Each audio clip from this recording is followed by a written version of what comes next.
লম্বা একটা হাদিসে বলতে গিয়ে বলছেন ইয়ামুদ্দু ইয়াদাইহি সুম্মা যাকারা রাজুল ইতিলিস সাফার আশা আশা আকবার ইয়ামুদ্দু ইয়াদাইহি ইলাস সামা।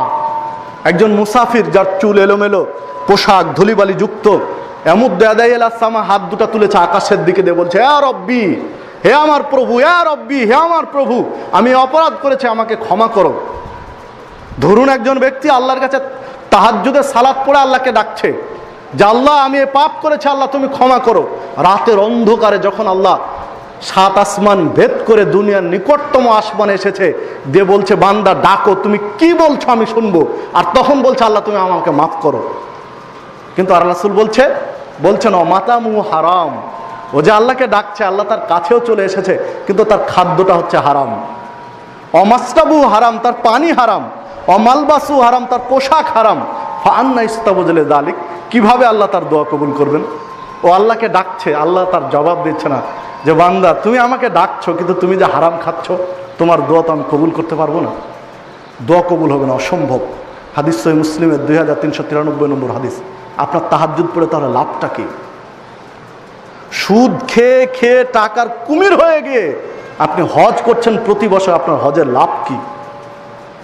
আপনি সুদখোর মহাজন, আপনি সালাতের প্রথম কাতারে এসে দাঁড়িয়ে রয়েছেন, আপনার লাভ কি?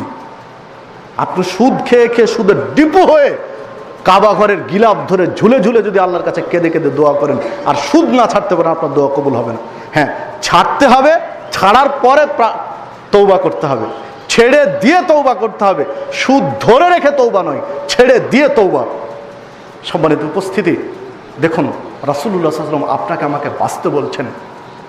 অন্য একটি হাদিসে আল্লাহ রাসূল সাল্লাল্লাহু আলাইহি ওয়াসাল্লাম বলছেন মান দাআ বিদাওয়াল জাহেলিয়া ফাহুয়া মিন জুসা জাহান্নাম। কেউ যদি মানুষকে জাহেলিয়াতের দিকে দাওয়াত দেয়, তার ঠিকানা হলো জাহান্নাম। ওয়াইন সামা ওয়া সাল্লা ওয়া জামা আন্নাহু মুসলিম। ও যদি সালাত পড়ে, ও যদি সিয়াম পালন করে, তারপরেও তার ঠিকানা জাহান্নাম। ও যদি মনে করে আমি পাক্কা মুসলিম, তারপরেও তার ঠিকানা হলো জাহান্নাম। যে হাদিস সহিহ তিরমিজির মধ্যে এসেছে।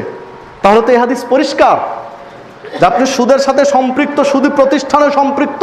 যদি আল্লাহ রাসূল বলছেন ও সালাত পড়ে, তাহাজ্জুদ পড়ে, আর কোনো সালাত পড়ে, তবুও জাহান্নাম। সিয়াম পালন করে, তবুও জাহান্নাম। তাহলে সালাত সিয়াম পালন করে লাভ হবে না যদি এগুলোর সাথে সম্পৃক্ত থাকি। তা আসুন এগুলো থেকে আমি বেঁচে থাকার চেষ্টা করি। দেখুন